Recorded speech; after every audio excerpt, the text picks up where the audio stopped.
Merci de nous faire confiance, merci de choisir la référence sportive Dingue de Sport. Latif Yorouma, bonjour, bonne arrivée. Bonjour Franck, bonjour à tous les auditeurs. Angelo Folico, et merci d'être là. Bonjour à toi, bonjour à tous.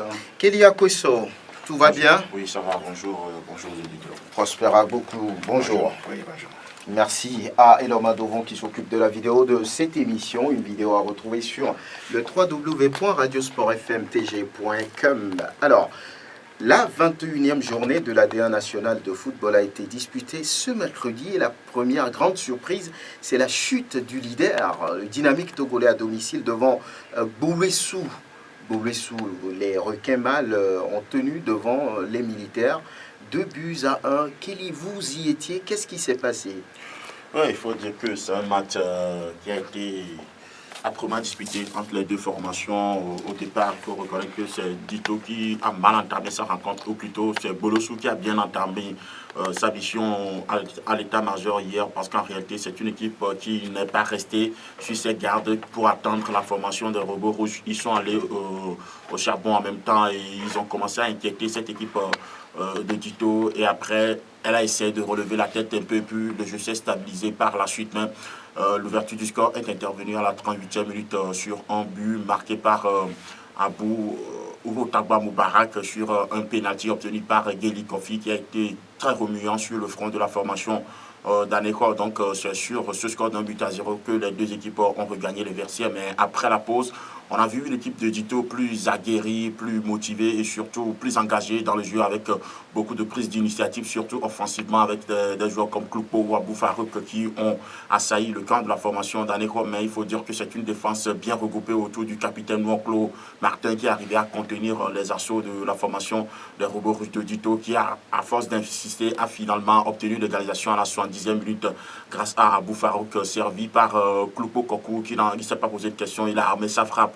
Le ballon a fini sa course au fond des filets. Donc après, la formation d'Aneko a essayé de contenir la fougue de l'équipe de Dito, mais c'est sur un contre que cette équipe a finalement réussi à marquer le deuxième but, œuvre de leur buteur maison, bien sûr, Geli Kofi, qui a réussi à marquer un but après un service de Kenom, qui a été le patron au milieu de terrain de l'équipe d'Aneko hier, avec beaucoup de prises d'initiative, surtout une certaine technique qui arrivait à mettre mal à l'aise les robots rouges de Dito Dolomé. Donc finalement, c'est Geli Kofi qui a offert le deuxième but à sa formation, synonyme de victoire face à la formation des robots rouges de Dito Dolomé, qui a perdu un but contre deux devant son public. Mais il faut reconnaître que dans l'ensemble, l'équipe de Dito a des individualités qui n'étaient pas en forme hier, en l'instar de Chima Moses, de Kouloun, qui était un peu en dedans, et surtout du réseau offensif qui s'est montré moins efficace devant. Ils ont fait preuve d'un certain complexe ou quoi? Ils se sont dit oui,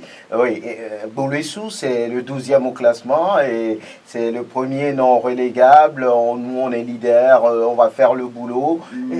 On a senti c'est pas trop le complexe de supériorité de Dito ou d'infériorité de Bouessou qui s'est fait sentir au niveau d'un robot rouge. Je crois juste qu'il y a certains joueurs clés de cette formation qui étaient mal en forme, qui étaient mal réveillés hier, tout simplement parce qu'en réalité, quand on voit des joueurs qui ont l'habitude d'être intraitables dans le jeu, c'est eux, par contre, qui n'arrivaient pas à mettre de l'impact dans leurs prestations pour justement permettre à l'ensemble de l'équipe d'évoluer dans les meilleures conditions. Il faut dire tout simplement qu'il y a des éléments clés qui n'étaient pas en forme. C'est tout simplement ce qui peut expliquer la mauvaise prestation de cette équipe de Dito, qui s'est finalement réveillée en seconde période, mais c'est sans compter avec la spontanéité du réseau offensif de Bolossou Delac et surtout l'efficacité de Geli Kofi. Ça doit faire très mal hier dans l'enceinte à l'état-major. On doit avoir des yeux rouges, comme le maillot du Dynamique togolais souvent. Ah ouais, une défaite n'est jamais bien accueillie par ceux qui ont été vaincus. Donc voilà, ils étaient mécontents, mais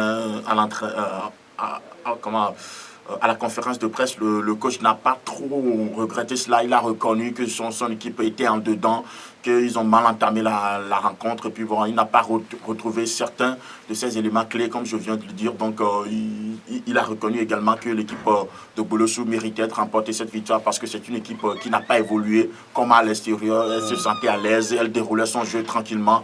Et quand Dito a commencé à mettre la pression, ils ont essayer de contenir les assauts de cette équipe des robots rouges. Finalement, sur un contre, ils ont pu frapper là où ça fait plus mal pour cette équipe de Dito. Ils sont partis avec le 3 points. En tout cas, très bonne opération pour, on va dire, Boluessou Daneo, dirigé par Yenke Claude. C'est une très bonne opération.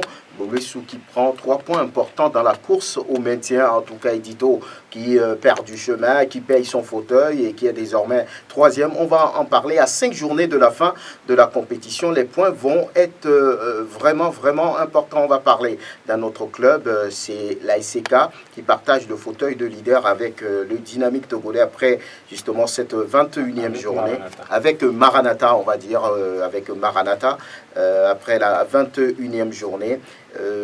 Les hommes de Kassim Gouyazou qui ont réussi à prendre un point à Tchamba face à Koroki. Nous allons écouter Kassim Gouyazou. C'est très important de venir chez l'adversaire prendre un point, c'est pas mal parce que l'adversaire aussi est de taille. Donc on a dû se contenter d'un match nul et on est très content de ce point-là. Avec cette défaite de Dito, les choses se précisent pour le titre pour la SK de Kara. Rien ne vous arrête. Bon, on est en train de travailler. Nous, on se contente de nos objectifs et de travailler. Mais on ne pense pas sur ce qui vient derrière. Mais nous, on veut gagner tous nos matchs et après, on va voir les résultats qui suivent. Et voilà, après on va voir les résultats qui suivent. Oui, Angelo Foliko, et vous pensez que cette équipe, il y a un certain mano à mano au sommet du classement. Vous voyez que c'est très serré. Entre le premier et le 5e, il n'y a que 2 petits points. Et on a comme l'impression qu'à chaque journée, son leader. Mais aujourd'hui, peut-être certains vont penser que ce championnat a du niveau. Moi, je dis non. Ce championnat n'a pas du tout de niveau. Rien qu'à voir la trentaine de points engrangés par ces équipes-là après 21 journées. Quand vous faites le parallélisme par rapport à ce qui s'est passé l'année dernière, c'est 10 points de plus par exemple. Et donc, on se rend compte qu'il y a beaucoup de problèmes, beaucoup de soucis au niveau des clubs. Les présidents en ont, les joueurs eux-mêmes en ont, la fédération, on n'en parle même pas. Et donc, si l'ASK aujourd'hui reprend le fauteuil de leader, je parle parce qu'entre-temps, elle était également leader, entre-temps dépassée par la formation du Dynamique togolais, on se rend compte que cette équipe a peut-être, je dirais peut-être, les armes pour aller chercher le titre de champion pour une première fois. Koroki l'a fait la saison dernière, avec les moyens dont il disposait. Aujourd'hui, je me rends compte que cette équipe de la SCK plus ou moins se réveille, plus ou moins est dans la constance. N'eût été cette brillante victoire face à Maranatha Omé il y a quelques semaines, 4-1. Là, ils sont partis faire un match 0-0. Kassim Gouyazou, lui, il est confiant pour la suite. Les joueurs également le sont.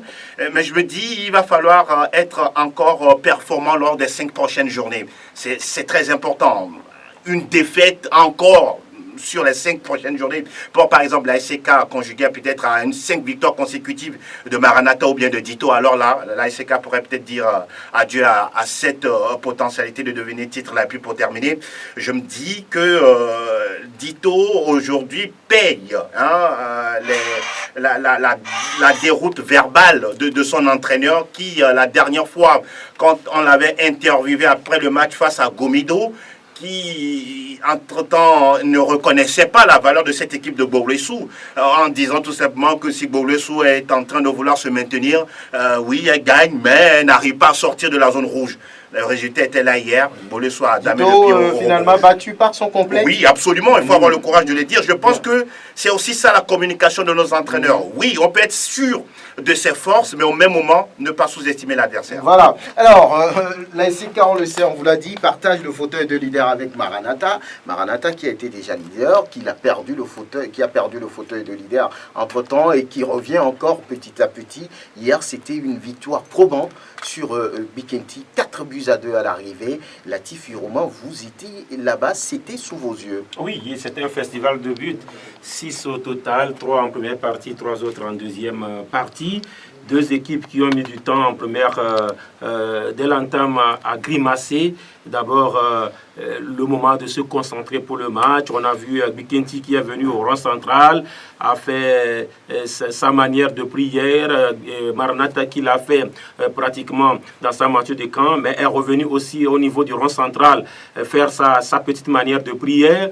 Bikenti qui revient encore pour une deuxième fois à Tout faire ça avant le match. Tout ça avant le match. Et l'arbitre a mis tout son temps à rappeler à l'ordre ces deux équipes-là en faisant le geste comme ça, puisque le match a commencé pratiquement à 15h02. Et donc, juste après, c'est Maranatha qui marque en premier.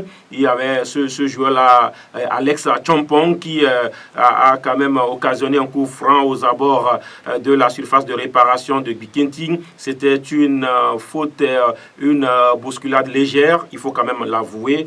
Mais c'est sur cette action-là que Kongoza Flavien, il a frappé de toutes ses forces.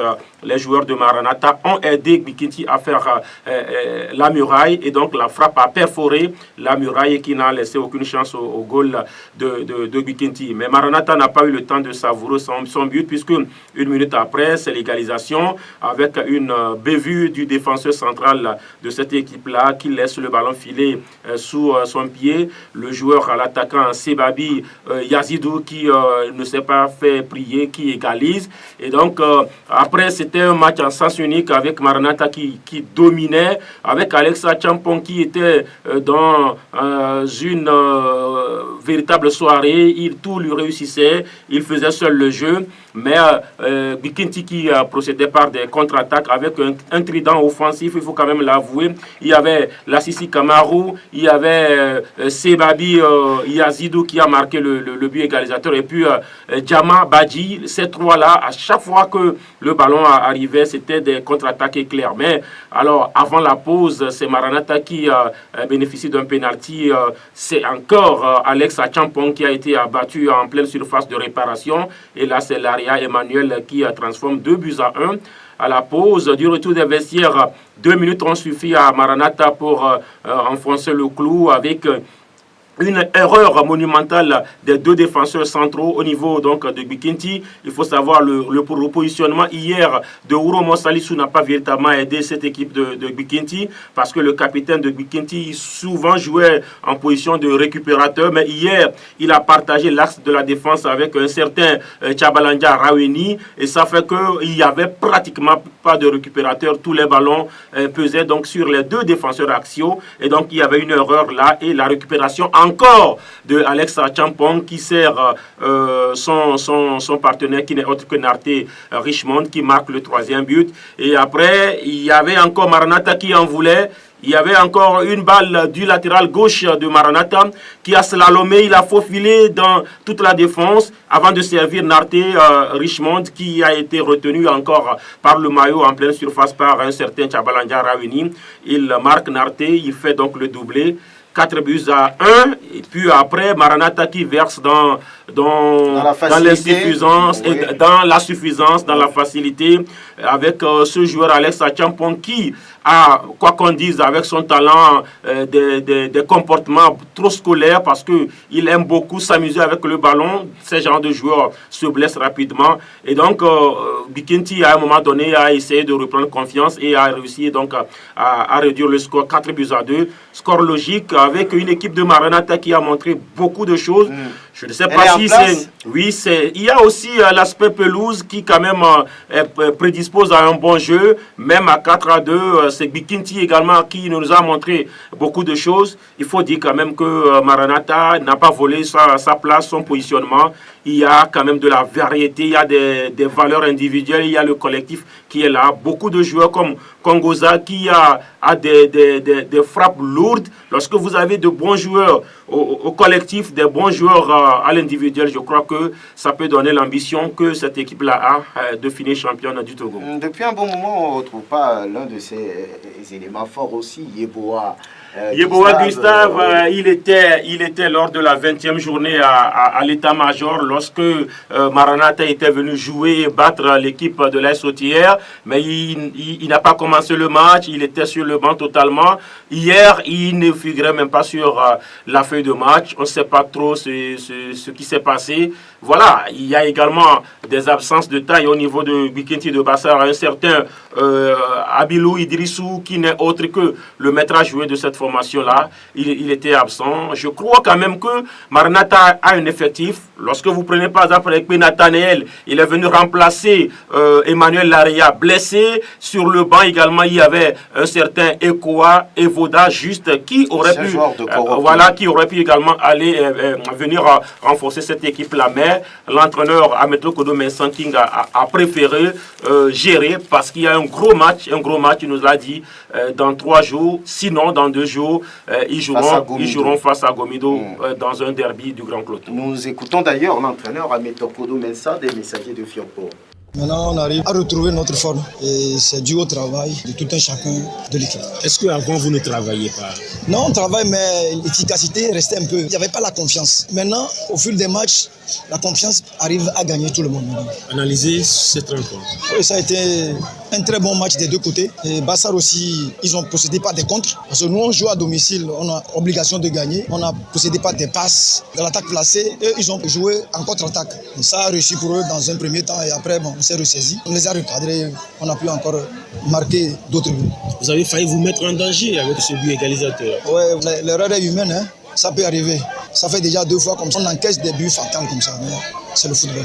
Voilà, Ameto Kodo Mensa, entraîneur des Messagers de Fiorpo Prosper Agbokou. Vous avez plusieurs fois suivi cette équipe dans le championnat. On parle de Maranatha, aujourd'hui co-leader, on dira avec SCK. Cette équipe a les épaules pour terminer les 5 prochaines journées et peut-être devenir champion.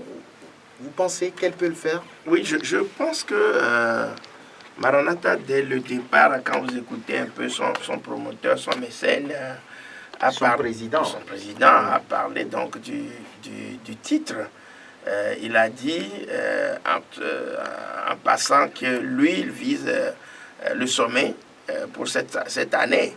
Bon, on peut le prendre à l'époque sur un ton peut-être d'ironie, mais je crois qu'à un certain moment donné, il a commencé par mettre les moyens. Et là, je crois, avec la réfection de la pelouse, comme le disait tout à l'heure Latif, je crois quand même que c'est la cerise sur le gâteau, celle qui peut leur permettre donc de faire le beau jeu. Donc je crois que aujourd'hui, que ce soit Maranatha, que ce soit une équipe comme celle-là, ACK également, je crois que c'est des équipes qui ont des ambitions. Même à un certain moment donné, s'ils ont des difficultés, elles restent quand même dans la course. Et je crois que Maranatha aujourd'hui, ça dépend aussi donc des rencontres qui restent à jouer. Je crois la prochaine journée, c'est toujours à domicile. Oh non.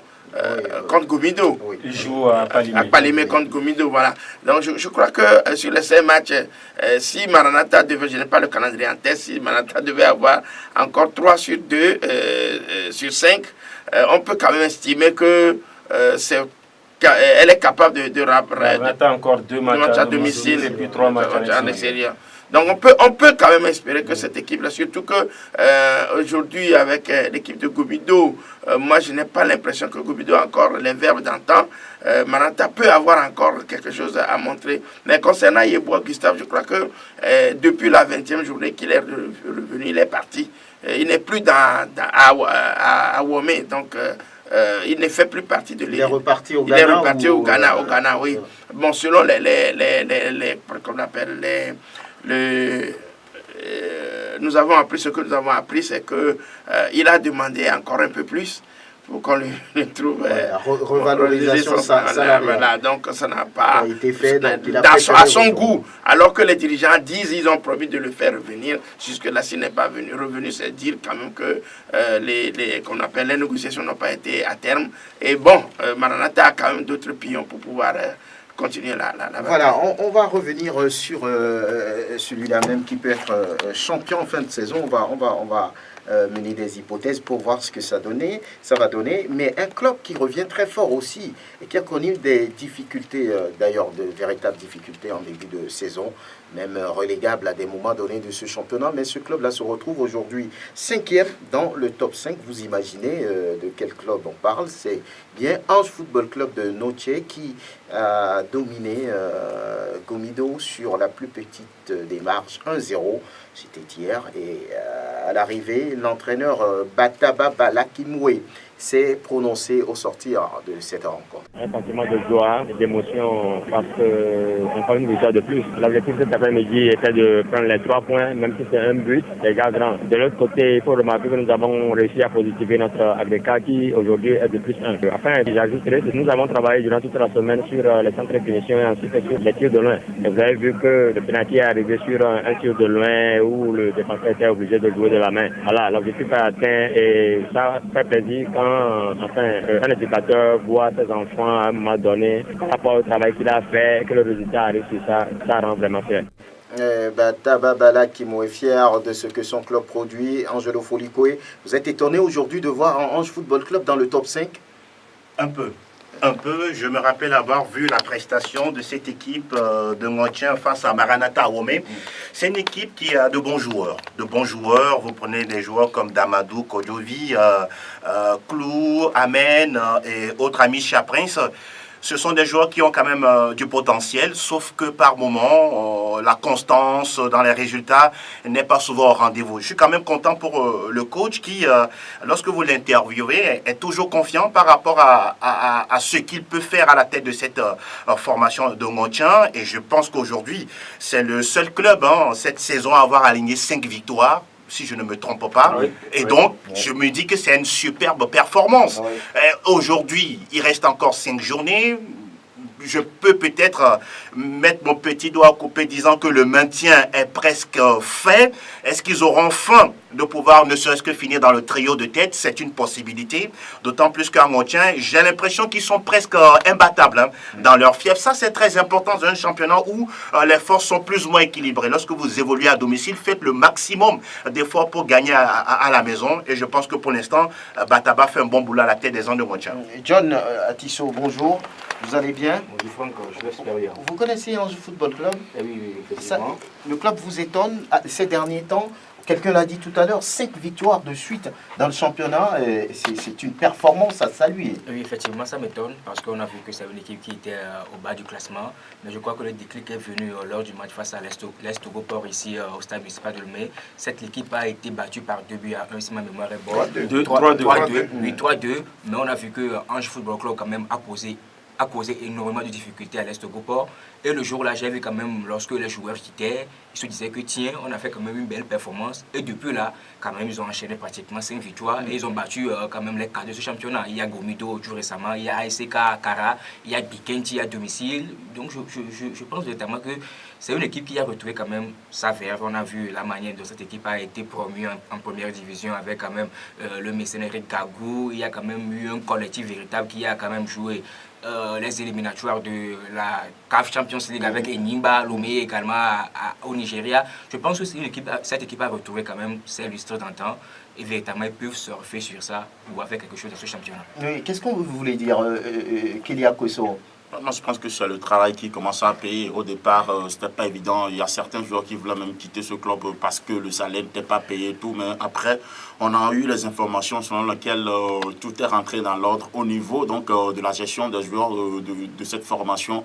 Le coach, il a un groupe constant avec lequel il travaille. Et quand c'est comme ça, il y a une certaine cohésion au sein du groupe. Et puis, il y a ce feeling entre le coach et les joueurs qui se dégage également lors des regroupements de cette formation. Je pense que le résultat sur le terrain, ça ne peut que donner si les joueurs sont motivés. Au départ, ils luttaient pour le maintien. Maintenant que le maintien est pratiquement assuré, je pense que j'ai discuté avec le capitaine tout récemment, Koudogak aussi, il me fait savoir que eux, à leur niveau maintenant, c'est le titre qui est l'objectif, mais ils ne vont pas en parler sur les toits, mais en fonction des résultats qu'ils auront sur le terrain, ils sont maintenant conscients du fait qu'ils peuvent croire en un titre à la fin de la saison. Donc c'est dans ce sens-là que cette équipe évolue et sur le terrain, nous voyons qu'il y a cette motivation-là et dans le jeu, ils ne sont pas du tout médiocres. En tout cas, ils ne sont pas du tout médiocres. Ça marche pour l'instant à Bataba Balakimwe qui apporte de très bons résultats à cette équipe. Latifi Rouman, c'est quand même un ancien champion du Togo, hein,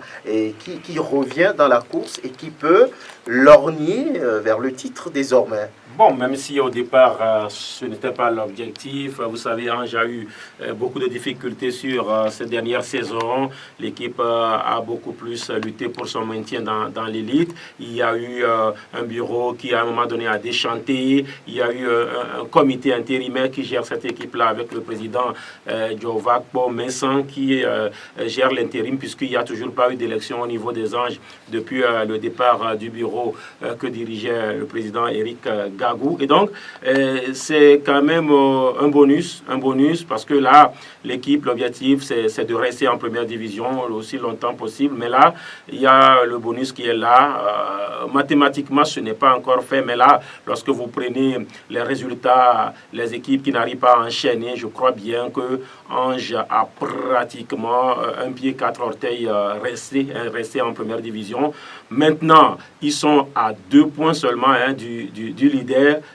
Tout peut arriver, c'est un peu comme une année quand Unisport est arrivé en première division. Cette équipe-là s'est dit, notre objectif, c'est de rester le plus longtemps possible en D1. Mais l'année-là, Unisport a voulu être champion. À un moment donné, a commencé quand même à lever le pied. Il faut quand même, faut pas avoir peur des mots. Ils ont levé à un moment donné le pied. Maintenant, ce n'est pas encore le cas de Ange. Ange a aligné 5 victoires de rang. C'est la plus longue et très belle série de cette saison. Aucune équipe n'a fait autant. Et donc, je pense que cette équipe est désormais candidate pour jouer ou bien disputer le titre à la fin de la saison. Pourquoi pas? Au stade municipal de Lomé, il y avait un match, qu'on peut dire déséquilibré, mais à l'arrivée, ça a été un match assez disputé entre l'AS Togoport et Fouadan. À l'arrivée, ce sont les Portuaires qui gagnent 2-1 et au sortir de la rencontre, Sport FM a pu tendre son micro à Brahima Traoré que nous vous proposons d'écouter. On jouait contre une équipe, vraiment une très bonne équipe de Fouadan, que je l'ai rencontrée quand j'étais à Tchamba. On était déjà avertis. Donc c'est une équipe aussi, personne n'est à l'abri, que ce soit en bas du tableau, en haut du tableau. On a eu 2-3 points. Je pense que si on avait marqué les pénaltys, ça aurait changé les données du match.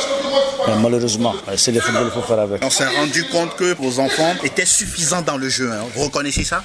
Depuis la fois passée, on les avait dit, on les a avertis. Il ne faut pas qu'ils sous-estiment l'équipe. C'est une très bonne équipe. Donc on a eu du mal vraiment à prendre les ballons à Fouadan. Donc ils ont fait le jeu. Nous aussi, on a fait le jeu. Le maintien est possible, hein? Oui, c'est possible. En gagnant tous les matchs, et surtout les matchs à domicile. Et voilà, en gagnant tous les matchs, surtout les matchs à domicile, Angelo Folikou et dit Traoré Brahima, qui est l'entraîneur de l'AS Togoport. Cette équipe est actuellement, on va dire, à quelle position déjà dans le classement. Ce n'est plus l'AS Togoport qu'on connaît, mais cette équipe se bat pour le maintien. Oui, cette équipe se bat pour le maintien, alors qu'il y a encore quelques mois, c'est le club portuaire qui jouait les premiers rôles. Oui, mais hier j'ai assisté à une triste ou nette rencontre. Hein. Il y avait rien. Il n'y avait rien. C'est pas l'AS Togoport qu'on a connu il y a 2 voire 3 saisons, une équipe redoutable, qui était pratiquement invincible, qui faisait peur à tout le monde. Hier, j'ai vu une équipe qui était certes techniquement au-dessus de l'adversaire, qui était Fouadan Dapaon, des joueurs qui Nayo Ayeba, que j'ai vu, je peux dire hier, assez responsable dans la production et dans l'accélération du jeu de l'AS Togoport. En témoigne même son but de l'ouverture du score déjà. Et ça, c'est quand même bien pour lui. Une frappe à l'extérieur de la surface de réparation. Et là, on a senti que cette équipe pouvait largement dominer l'adversaire qui était Fouadan Dapaon, qui n'avait pas certainement des arguments aussi tranchants comme ceux de l'AS Togoport. Mais derrière, on a senti une certaine suffisance. Moi, c'est quelque chose qui m'écoeure dans le football, dans le sport en général. Lorsque vous avez l'occasion de pouvoir dominer votre adversaire, faites-le à outrance et faites-le jusqu'au bout. Hier, vous voyez des joueurs de l'AS Togoport, on a l'impression que c'était des joueurs de quartier qui jouaient tellement libérés, tellement de façon plaisantine, et on se demandait, mais qu'est-ce qui se passe? Et derrière, on a vu qu'ils ont eu un pénalty que je juge discutable, très discutable, et bon, malheureusement pour eux, ils l'ont raté par le truchement de Nyama Akate, ce qui est quand même rare de sa part. Et juste derrière, juste la seconde qui a suivi, il a suffi de voir la relance du gardien de Fouadan et un ballon qui n'était pas forcément bien défendu par la défense de l'AS Togopor. Il y a ce joueur, la Kwanda Sadat, qui récupère le ballon, contrôle du droit, frappe sèche du gauche qui va nettoyer la lucarne d'Adjima Kofi Bernard. Et à partir de là, l'AS Togopor a commencé à paniquer. Parce que si cette équipe-là, sur cette belle pelouse de synthétique, avec cet effectif, oui, qui n'est pas forcément clinquant, mais qui a quand même de la valeur, ne pouvait pas sortir de ce match en gagnant, ce serait quand même terrible. Heureusement que derrière, il y a eu ce but qui arrive à les libérer comme un ouf de soulagement, on pourrait dire, par le truchement de Agbadi Komi. Ça fait 2-1, mais in fine, ce match-là, d'un 2 buts partout, je ne serais pas du tout étonné. On sent que du côté de Fouadin... Fouadin méritait de partir avec un point au moins. Oui, par moment, cette équipe a eu avoir des occasions, sauf que vous sentez qu'il n'y a pas une cohésion. L'attaque, elle est pauvre. 0 but marqué. Avec une telle performance, vous ne pouvez jamais assurer le maintien. Et l'AS Togopor qui confirme qu'à chaque match, elle doit encaisser des buts. Hier encore, elle en a pris.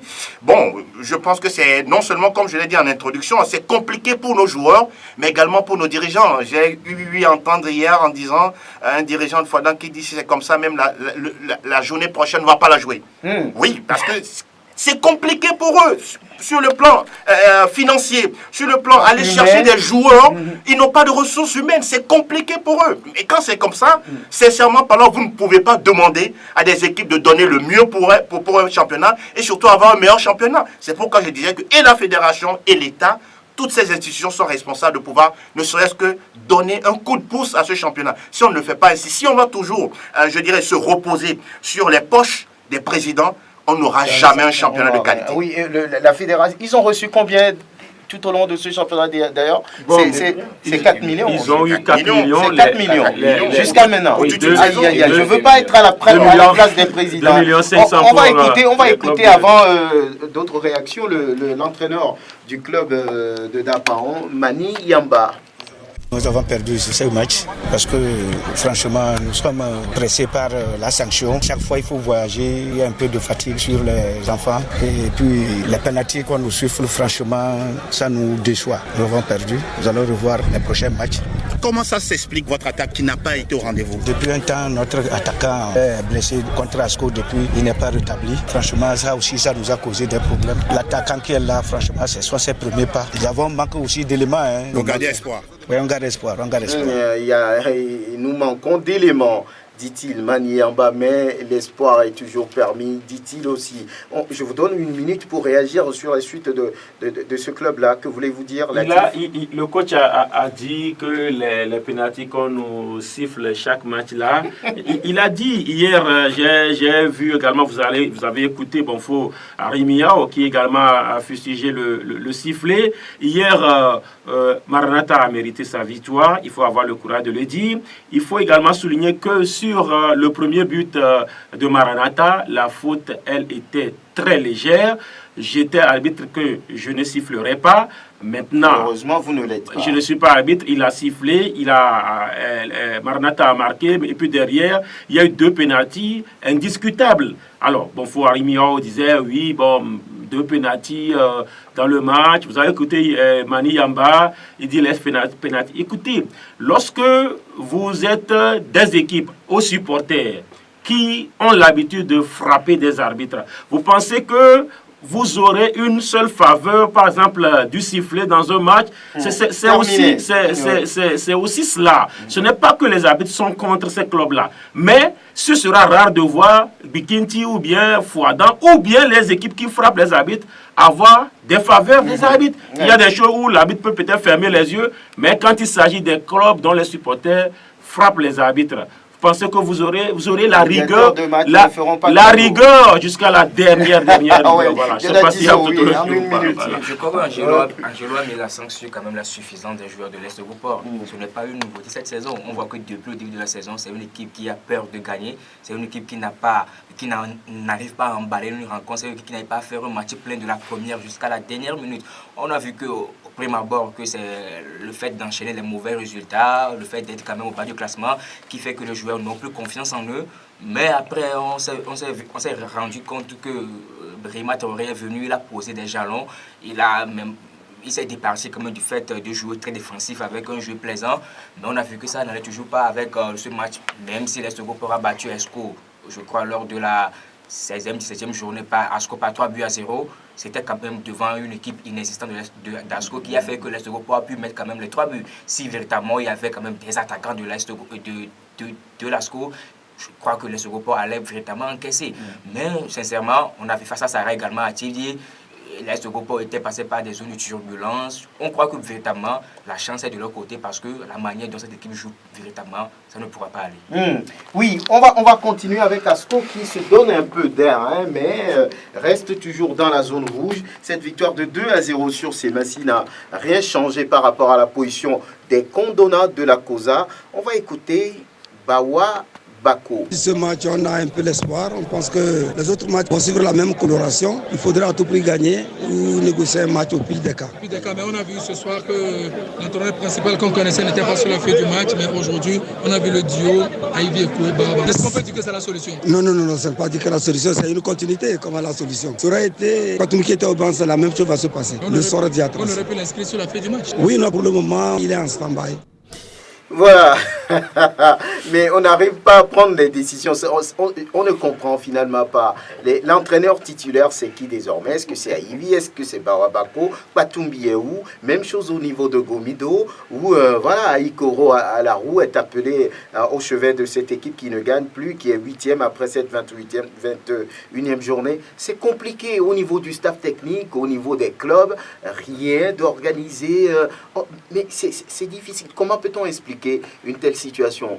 C'est du désordre, c'est de la cacophonie. Et le désordre, même, c'est de la cacophonie pour des clubs qui ont quand même une histoire. Asco n'est plus à présenter. Et lorsque vous avez un club qui n'a même pas de bureau, qui n'a même pas de staff, c'est bien fait aussi pour Patumbi. Mais écoutez, Patumbi n'est pas n'importe qui. Patumbi a été international togolais. Mais Patumbi a ses diplômes. Mais il n'a jamais été confirmé. Il est là comme ça, comme s'il n'a rien à faire. Mais Patumbi est un corps habillé. Il a quelque chose à faire. Des choses. Mais vous pensez qu'il pouvait démissionner, mais pas démissionner. Mais pourquoi un soldat ne démissionne pas? Vous n'avez jamais vu un soldat démissionner? Oui, mais on sait qui démissionne et qui ne démissionne pas. Ce n'est même pas une équipe de l'armée. Asco n'est pas une équipe de l'armée. Mais écoutez, je dis, Patumbi est là, il n'a pas de situation. On fait débarquer des gens, c'est Bawa qui arrive, c'est Aïvi qui est derrière. Aujourd'hui, vous voyez, c'est Bawa Bako qui dit qu'il est en stand-by. C'est un entraîneur qui dit qu'un entraîneur est en stand-by. Vous voyez un peu? En réalité,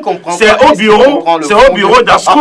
Mais il se fait que Asco même n'a même pas de bureau. C'est au bureau d'Asco de dire, voilà, pour telle raison, tel entraîneur est en stand-by. Ou bien, vous allez voir un joueur dire, par exemple, c'est Neymar qui dit que Rabiot est mis à pied. Ou bien que c'est pas possible. C'est pas possible, oui. Prosper, vous avez dit la dernière fois que le départ ou bien la mise à l'écart de Bernard et Diawala suit toujours cette équipe d'Asco. Oui, on voit la cacophonie qui règne.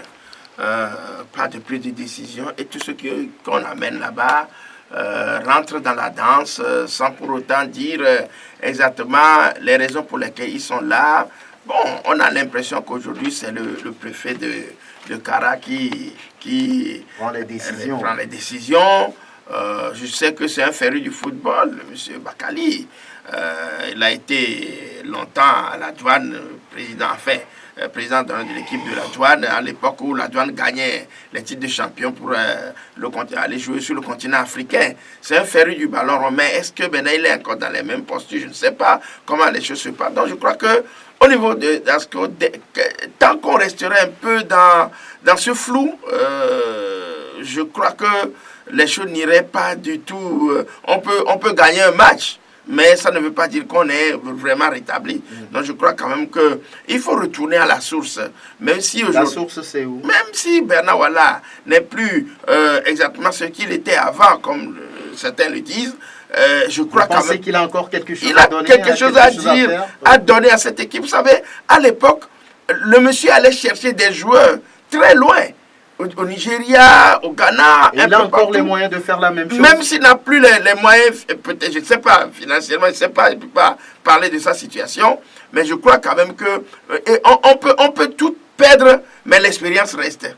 Donc je crois quand même que ce monsieur a tout pour pouvoir aider cette équipe de l'ASCO. Je ne sais pas pourquoi on l'a écarté définitivement de cette équipe. Lui qui avait la racine de cette équipe-là, qui connaissait les clés donc, de l'énigme ASCO, on ne lui remet plus les choses. Donc je crois que le plus grand conseil qu'on puisse donner, il va falloir quand même qu'on retourne un peu à la source pour voir à peu près si on peut encore avoir toujours besoin de ce service, le contacter pour qu'il fasse quelque chose. Moi, je sais quand même que c'est un homme qui a de l'amour pour cette équipe et il serait peut-être encore prêt à pouvoir aider, même s'il n'est plus président d'ASCO, à être prêt à pouvoir aider cette équipe-là à se relever. Et Angelo Foley, oui, rapidement, Kelly. Oui, moi je pense que ce qui se passe à ASCO, c'est l'illustration parfaite de l'amateurisme dans lequel règne le championnat togolais, parce que c'est avec ce même club-là que nous avons connu Maurice Noutudien qui a signé un contrat, on lui a fait des promesses qui n'ont pas été tenues et finalement il est parti.